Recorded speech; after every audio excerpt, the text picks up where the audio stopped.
leadership and followership. Introduction. In this study session, we will examine the concepts of and types of leadership.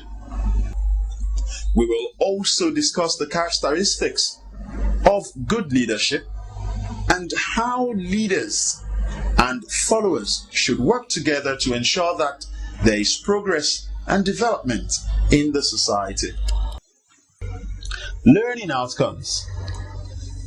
After you have studied this study session, you should be able to 1. Define and use the term in bold correctly. Leadership, followership. 2. Point out types of leaders. 3. Highlight the features of leaders. 4. Discuss the functions of leaders. 5. Point out at least 3 patterns of leadership. And 6. Outline the roles of leaders and followers in system. Who is a leader? Leadership means the act of leading a group of people according to the laws of the land. Followership means a body of people who are led by someone or ability to follow or obey a leader according to the law. Both leaders and followers must work together in order to achieve the societal goals at Diwali 1991. A leader is one who shows the way, directs and guides other persons or a group of persons to achieve a goal. He is the head of a group. He takes the first place in the group. A person may not be a leader all the time in every field of activity and all spheres of leadership. A leader in one situation may not be a leader in another. There are different aspects of the society. Each leader and each aspect is equally important. Types of leadership. 1. Traditional leadership. This is based on people's customs.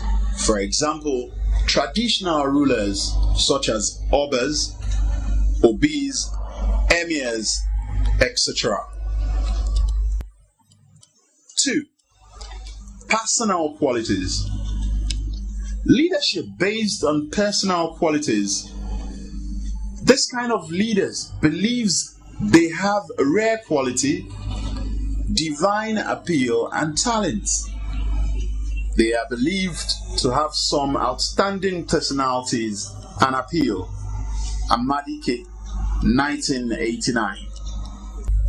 3. Leadership based on legality. This is leadership which is derived from law and the Constitution. For example, President, Governor of a state, Chairman of a local government. 3. Features of a leader. A leader must have good initiative and creativity. Hence, he must be a good initiator and executor. He must be scholarship, that is, intelligent. He must be appropriate, admirable, and sympathetic. He must be honest, faithful, loving, and accountable. He must be patriotic and nationalistic. He must follow the rule of law and justice. Functions of a leader. 1. The leader has manifold functions to perform. The most important is the coordination of the activities of the various members. The leader serves as arbitrator when there is dispute within the group. He is the official representatives of the group and the ambassador in its external relation. He also functions as the gatekeeper, since all incoming and outgoing communications passed through him. Gerger, 2000.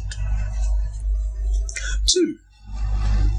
He supervises the activities of the group, and so he has power to apply rewards and punishments to members, and he also controls them, either promotion or demotion. Leadership styles.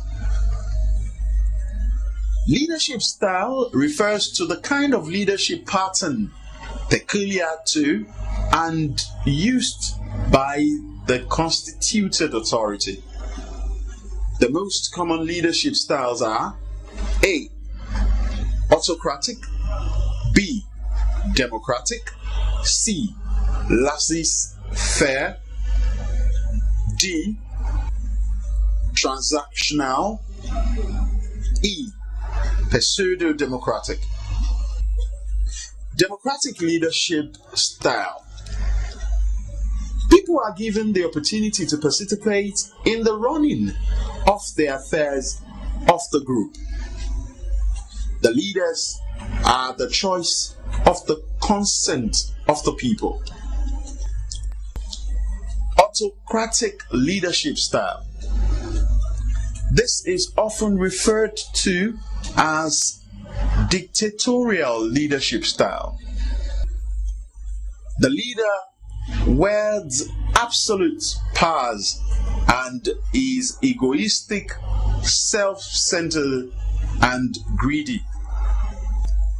Is visionless, purposeless, and depends on the use of force to enforce his will.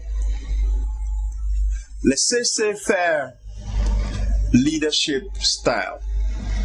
This operates an interdependent policy, as it believes that all men are born equal but are not equally endowed. It involves all members in decision making and implementation. In a nutshell, the laissez-faire leader cares very little about goals achievement, seek responsibility, but eventually avoids them.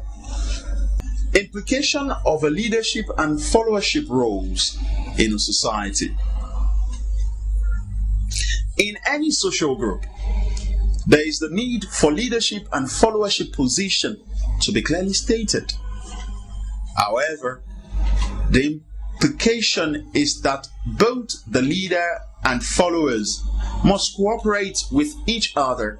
This is the only way through which the goals of the group can be attained. Hence, leaders and followers should work together to ensure that there is progress and development in the society. Leaders should be ready to lead by example, while followers should be ready to cooperate with their leaders and follow the example being laid by their leaders. Factors responsible for bad leadership and followership in Nigeria. A. High-level corruption and embezzlement among the populace. B. Political and social insecurity. C. Disregard for constitutional provisions in rulership. D. Tribalism, nepotism, favoritism, sectionalism, etc. E. Injustice and violation of people's fundamental human rights. F. sight-tied syndrome in rulership, that is, perpetuating oneself in power at all costs. Study session summary. In this study session, we define the term leadership as an act of leading a group of people according to the laws of the land.